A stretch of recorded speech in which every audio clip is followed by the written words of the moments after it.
Welcome to the sunny state of Florida. I'm sure when you hear Florida, you automatically associate it with Disney World, and while Disney World is one of the coolest places, this state has so much more to offer than just Disney World, and I can't wait to show you guys why. For those of you who don't know, I'm a Floridian and was born and raised here, and despite all the craziness around the Florida man, I'm here today to show you guys why Florida is one of the most beautiful states and possibly one of the best places on earth.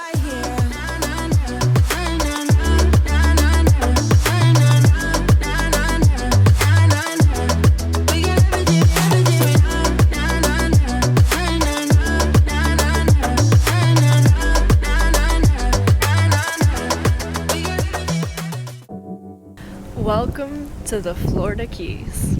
Starting off with probably my favorite part of Florida, the Florida Keys. The Florida Keys is a 125-mile long chain of islands actually that begins just south of Miami. It has some of the most beautiful waters in the entire world. The Keys are most famous for its boating, sport fishing, scuba diving, and of course my favorite, the seafood. Something that makes the Florida Keys so special is the culture that you experience while visiting. Since it is so closely located to Central America, it is very rich in culture from Cuba, Jamaica, Haiti, and Puerto Rico, although Puerto Rico is technically part of North America. Growing up in Florida, I actually have neighbors from Cuba and from Haiti, and it was really awesome learning about their different cultures, and although they are very different, the terrain that they grew up in is very similar, so they bond over foods, and it's just really cool to see how it all connects. And also, Florida has the best fusion food ever, and plantains, they're the best. I could definitely go on for hours about how much I love the Keys, but if you love clear blue water, sea life, sunshine, seafood,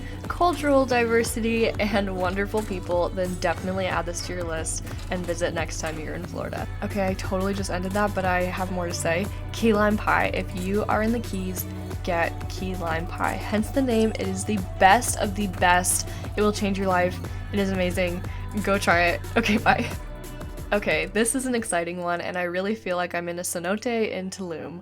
Welcome, ladies and gentlemen, to Devil's Den. Devil's Den is formed by a karst window in which the roof over a subterranean river has collapsed, exposing the water to the open surface. The water in the underground river is a constant 72 degrees Fahrenheit all year long. This underground spring got its name from early settlers who saw steam rising to the surface from a sinkhole. The warm spring water mixed with the winter air caused the steam to rise, thus the name Devil's Den was given, and it has stuck ever since. It is now operated as a scuba diving training and recreational facility. Let me just tell you, it was one of the most incredible experiences of my life, and I've lived in Florida for years and have never gone. Anyway, it was absolutely magical, and I could not stress enough how much you need to add this to your list of things to do in Florida, or honestly just your bucket list in general.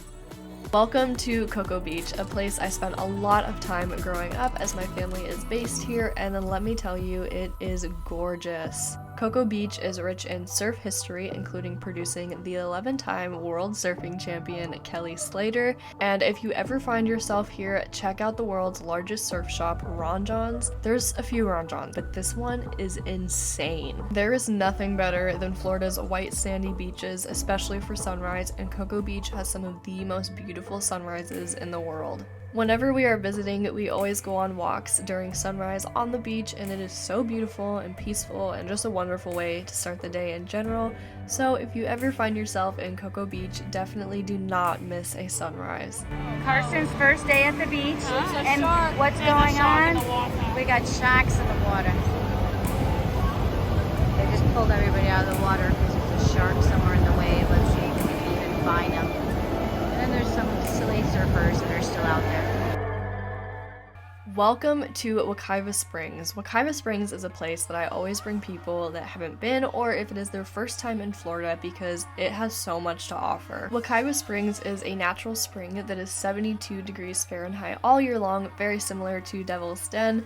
The water is crystal clear, and it is so much fun to dive down into the spring and explore, along with seeing all the fish. I will give you one tip though, if you are going, make sure you bring fins if you plan on diving down into the spring. Because of the water shooting up, it creates kind of a strong current, but yeah, if you want to dive into it, bring fins and definitely bring a mask and goggles. On the other side of the gate connected to the spring, there is kind of like this river thing, and you can rent kayaks and canoes, and there's lots of turtles and alligators, which is really awesome. And don't worry, the alligators 9 out of 10 times don't care about you and are very safe, and you can actually swim in that part of the river as well. But of course, always keep a lookout and make sure your surroundings are clear. Wekiva Springs offers one of the most authentic Florida experiences, so definitely add it to your list next time you're there. And last but definitely not least, Key West. Key West is a part of the Florida Keys archipelago. It is also Florida's southernmost point, located just roughly 90 miles north of Cuba, which is insane. It is mostly famous for its pastel-hued conch-style houses, along with its coral reefs and destinations for diving and snorkeling. It is also home to Ernest Hemingway, well, at least one of his houses. And lucky for you, I am sharing a new video next week that is going to be a very deep dive into Key West, sharing some history, the best food spots, and the inside of Hemingway's house and all of his cats, which is very exciting. So definitely stay tuned for that, and if you are not yet subscribed to my channel, you can click the subscribe button down below, and also you can turn on my post notifications so you'll be notified when that video is up. Trust me, it is one that you do not want to miss. So in conclusion, Disney is pretty cool, but sometimes it's just nice to be out in God's country. I hope you guys enjoyed this video, and I hope that you learned something new. I wanted to add that if you guys like sushi, there is a really good sushi restaurant in Orlando in a town called Celebration, which is actually owned by Disney. The restaurant is called Ari. It has some of the best sushi, and right next to it is an ice cream place called Kilwin's, and they have the best toasted coconut ice cream in the world. Okay, I'm gonna stop talking your ear off now. Go visit them, the restaurants, the food, the ice cream, it's so good. Anyway, I hope you had fun joining us on this travel adventure, and I can't wait to see you guys next week back in Key West again for lots of fun history and the grand reveal of Hemingway's house. Take care, y'all, and I will see you guys next week.